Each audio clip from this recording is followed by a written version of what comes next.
Fala pessoal, estou passando aqui nesse vídeo para te mostrar como você pode identificar possíveis problemas em sensores, porque quando o sensor está alterado, não tem como você ver algum erro no equipamento, porque o equipamento ele não identifica erro.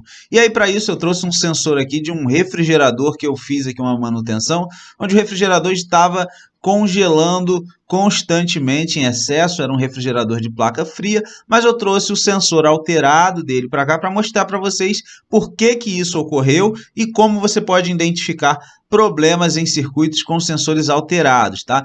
Vamos ver aqui o sensor na tela. Então o sensor já está aí, como você pode ver. Esse sensor aqui eu retirei de um refrigerador Brastemp de placa fria, onde esse sensor aí, a uma temperatura de 25 graus, ele teria que estar próximo da resistência nominal dele, né? Que é uma resistência de 2,7 kΩ a 25 graus. Como que eu sei disso? É importante você ter a tabela, né? Então, para isso, vou precisar da tabela para conferir qualquer sensor, ok? Vou precisar de um termômetro, que já está aqui. Nesse multímetro aqui eu coloquei o termômetro, está ali do ladinho do sensor. Submeter o sensor à mesma temperatura do termômetro, tá bom? E também, claro, aguardar um tempinho para estabilizar tudo, né? Estabilizou, a gente vai conferir aqui a resistência, né? Como você pode ver aí, olha aí, pessoal, a temperatura que o sensor está sendo submetido e a resistência. Agora vamos conferir na tabela, ver se está batendo, tá?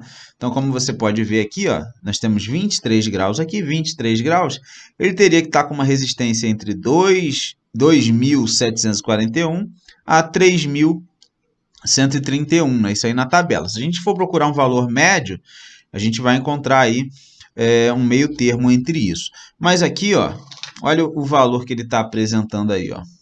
Olha aí, 13K. Ou seja, ele está com uma resistência muito alta, né? Ele está muito alterado, tá? Ele está alterado e isso faz com que o equipamento não funcione corretamente, tá bom? O sensor informa uma temperatura errada e a placa toma uma ação errada. Agora é importante entender como isso funciona. Para isso eu fiz aqui um desenho para mostrar para vocês como que iria funcionar, como que o microcontrolador, que é o cérebro da placa, ele recebe essas informações do sensor, tá? Na maioria das vezes, o sensor ele é alimentado aí, por uma tensão, ok? Como você pode ver aqui, eu tenho aqui uma tensão que alimenta o sensor. Deixa eu mudar aqui a cor. Pronto. Então, a tensão aqui que alimenta o sensor é uma tensão de 5 volts. Essa tensão, pessoal, geralmente é a mesma tensão que alimenta o microcontrolador, ok? Que é o cérebro da placa. Esse tipo de aplicação, pessoal, ele é utilizado em todos os tipos de sistema de refrigeração. Todos têm o mesmo padrão. E aí nós temos o quê?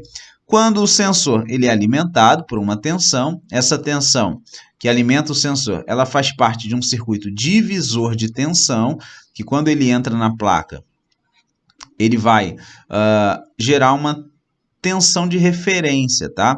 Então, o circuito do sensor, na verdade, o resultado dele é gerar uma tensão de referência que vai direto para o microcontrolador. Essa tensão de referência ela vai se alterar dependendo aí da temperatura. Por quê? Porque conforme altera a temperatura no sensor, a resistência dele também vai alterar. No caso, por ele ser um NTC, não é? Quanto maior for a temperatura, menor será a resistência. E aí o resultado será uma tensão que vai vir direto para o microcontrolador. O microcontrolador ele tem como se fosse dentro dele uma tabela, onde para cada valor de tensão que ele vai receber, se refere a um valor de temperatura. Agora, quando você tem essa resistência aqui, que não está respeitando os valores da tabela, óbvio que o microcontrolador também vai entender uma temperatura de forma errada. Isso ocorre porque o microcontrolador ele aceita valores que vão chegar bem próximos da tensão que a fonte fornece para o micro. Se a gente tem aí uma tensão de 5 volts, provavelmente o micro vai aceitar até 4,7 volts, tá bom? Se chegar mais tensão que isso, bem provável que o micro consiga identificar que tem um curto-circuito no sensor. Isso ocorre quando ocorre aqui um curto-circuito no sensor, como você está vendo aí, o sensor curto-circuitado. Agora, o micro ele também consegue identificar quando o sensor está aberto, porque quando o sensor está aberto não desce nenhuma tensão. Óbvio que o único valor que vai chegar no micro será 0 volts. Ou seja, chegando 0 volts, ele identifica que tem um problema no sensor. Chegando mais de 4,7, ele também identifica que o sensor está em curto. Se eu tiver qualquer valor de resistência, qualquer valor de tensão dentro dessa faixa, o micro não vai entender que tem um defeito no sensor. Ele vai entender que é uma referência de temperatura. E aí, nesses casos, sensores alterados não geram erro nenhum em equipamentos, tá bom?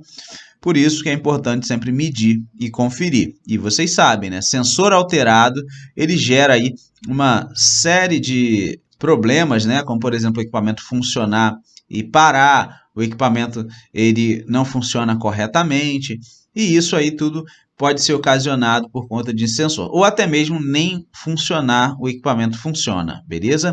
Então é isso, espero que você tenha gostado desse vídeo, espero que você tenha gostado dessa dica, não se esqueça de deixar o like aí, se inscrever no canal, e até o próximo vídeo. Tchau, tchau!